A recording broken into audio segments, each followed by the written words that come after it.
Salut à tous et bienvenue dans cette nouvelle vidéo. Nous voici dans le tout premier épisode de mon parcours dans cette discipline formidable qu'est la calisthénie.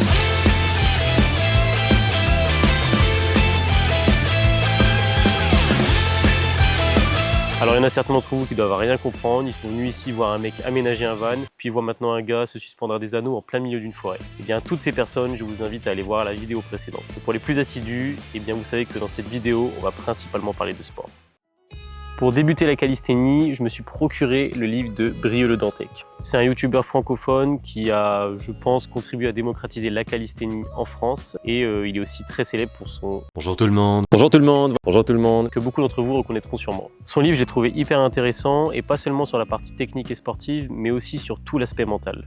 Il détaille tous les bénéfices de la calisthénie, évidemment l'aspect esthétique, mais il parle aussi des choses un peu moins évidentes, comme le fait d'avoir moins de douleurs articulaires comparé à une vie sédentaire, évidemment, mais aussi à de la musculation classique. Et le point qui m'a le plus marqué, c'est la gratification mentale. On s'est pas dit comme ça dans le livre. En fait, le fait que certains objectifs soient difficiles à atteindre, ça rend la réussite encore plus satisfaisante quand on y arrive enfin. Pour commencer, on va se faire un petit bilan. Niveau souplesse, je pars de 0, j'arrive pas du tout à toucher mes pieds et j'en suis très loin. Niveau capacité physique, c'est heureusement un peu mieux que la souplesse. J'atteins très vite le niveau 1 demandé dans le livre, sauf sur un point, le fameux L-sit. Le L-sit, c'est une figure de base de la calisthénie qui demande beaucoup de force et de souplesse. Voilà, normalement c'est une figure facile à apprendre, mais c'est pas si facile que ça. C'est important de l'apprendre parce que c'est une figure de transition entre toutes les autres figures. Aujourd'hui c'est journée souplesse, j'essaye d'inclure la souplesse dans mon entraînement. Les jours en fait où je m'entraîne pas, je fais de la souplesse. Et pour l'instant je vois pas trop d'amélioration, donc bon je continue quand même. Alors est-ce que je fais pas correctement les exercices, j'en sais rien. Mais c'est un peu frustrant quand même. Mais bon on va continuer, hein. Ça peut demander je pense plusieurs mois, etc. Donc de toute façon la calisthénie, si j'ai bien compris, ça se joue dans le mental. Donc on va continuer ça. L'idéal ce serait de faire cette routine tous les jours, mais pour l'instant j'arrive pas du tout à l'incorporer je sais pas, dans ma routine. Déjà le sport 3 fois par semaine, ensuite je fais ça, puis aussi profiter d'être en van pour visiter toutes ces choses-là. Pour l'instant, j'arrive pas à le faire tous les jours. Mais bon, j'enlève pas de ma tête l'idée de l'inclure dans une routine matinale, par exemple. Avant de partir en van, j'avais quelques appréhensions. Habitué à la salle de sport, j'avais peur de manquer de matériel et donc d'être très vite limité dans mes entraînements et donc rapidement abandonné. Je sais qu'il existe des parcs de street workout un peu partout dans le monde, mais en van, on est souvent dans des lieux un peu isolés, loin de la ville, et donc j'avais besoin de trouver du matériel qui soit polyvalent, qui prenne pas de place dans le van et que je puisse évidemment utiliser partout. Et c'est comme ça que je me suis procuré une paire d'anneaux de gymnastique.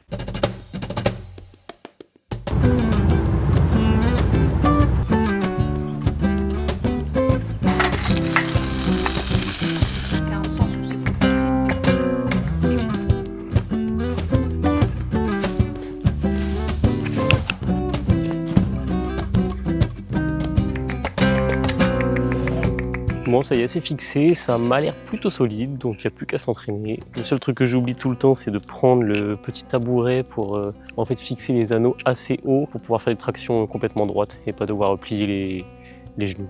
Voilà. Donc tant pis, j'ai la flemme de retourner au camion.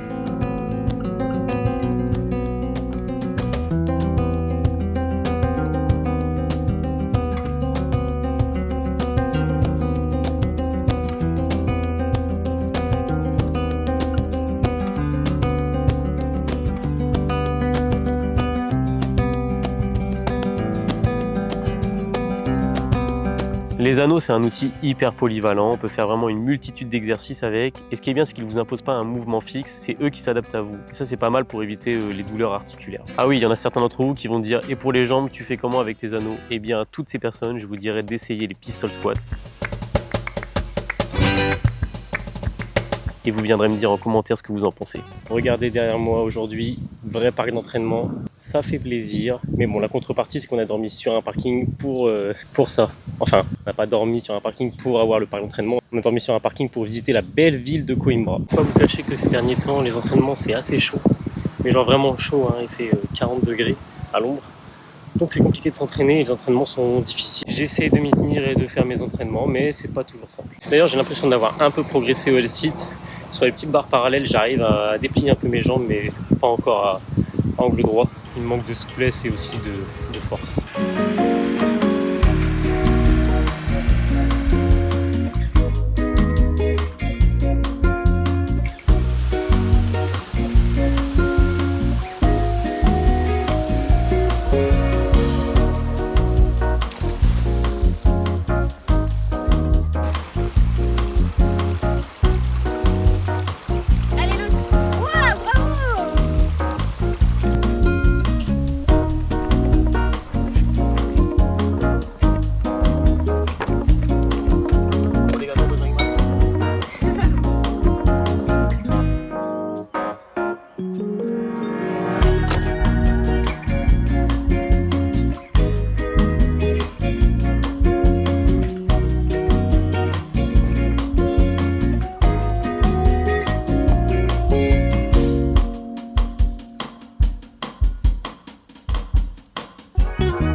aujourd'hui c'est un entraînement compliqué, c'est un peu frustrant, j'arrive pas à faire aussi bien que les autres jours. Là j'arrive à peine à me soulever, à basculer les hanches en avant. C'est pas terrible, j'ai l'impression de régresser. Je sais pas si c'est un problème d'équilibre, de force. À ce moment-là, je le sais pas encore, mais en fait, ce qui me bloque, c'est pas uniquement un manque de souplesse et de force, même si voilà, je manque encore un peu de souplesse, c'est aussi un problème de position. Et une fois que j'aurai débloqué ça, ça va vraiment beaucoup changer pour déplier mes jambes. On est début juillet et c'est bon, c'est décidé, à la fin du mois, je maîtrise le L-sit. Voilà. Quoi qu'il en coûte, donc première décision c'est de faire le L-sit tous les matins, quoi qu'il arrive. Il peut se passer n'importe quoi, tremblement de terre, on s'en fiche, tous les matins c'est L-sit.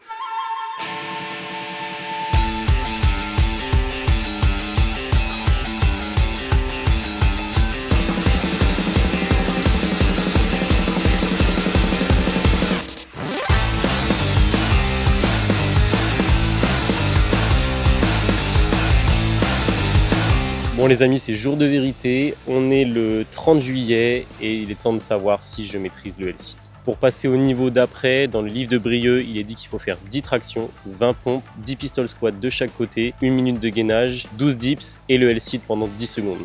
Alors ce qui est un peu bizarre, c'est qu'il y a écrit qu'il faut faire soit le L-sit jambes tendues pendant 10 secondes ou le L-sit genou plié à 90 degrés pendant 10 secondes. La difficulté n'est pas la même, genou plié pendant 10 secondes, je pense que je le maîtrise. Par contre, jambes tendues, je vous spoil tout de suite, je tiendrai pas 10 secondes.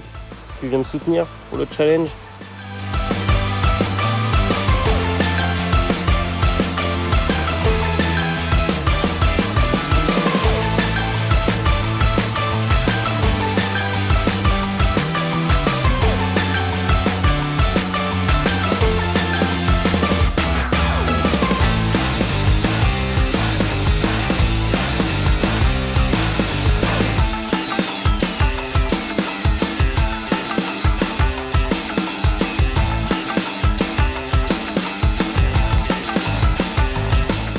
Bon, les dips, j'en ai fait 10 et pas 12, mais bon, c'est aux anneaux, je considère que c'est plus difficile qu'au bar, sachant qu'au bar, je sais que je l'ai fait largement les 12. Bon, c'est parti, on se concentre.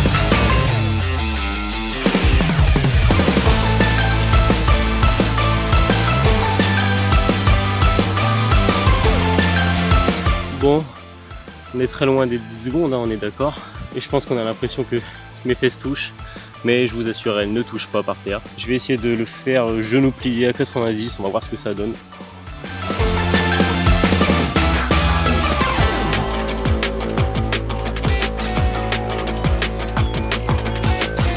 Bon, pour moi, c'est validé.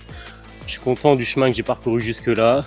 Je vais continuer à m'exercer sur le L-sit pour avoir les jambes encore un peu plus tendues et surtout améliorer le chrono. À vous de me dire aussi ce que vous pensez un peu de cette évolution. Si vous validez aussi, dites-moi en commentaire. Ça tombe, vous ne validez pas du tout. Voilà, c'est la fin de cette première vidéo sur mon parcours en calisthénie. Je suis très content du chemin que j'ai parcouru jusque-là. Dans la prochaine vidéo, on va toujours parler calisthénie et je vais commencer à travailler le handstand et le drapeau. Je pense que ça va être une toute autre histoire parce que j'ai aucune proprioception, donc on va bien rigoler avec le handstand. Ah oui, n'hésitez surtout pas à vous abonner évidemment pour voir l'évolution. Et aussi, je vous invite à aller sur Instagram, sur notre compte Bande de Paumés, parce que là, on y partage vraiment beaucoup de choses de voyage et voilà, c'est un tout autre format qu'ici. Donc si ça vous intéresse, allez voir.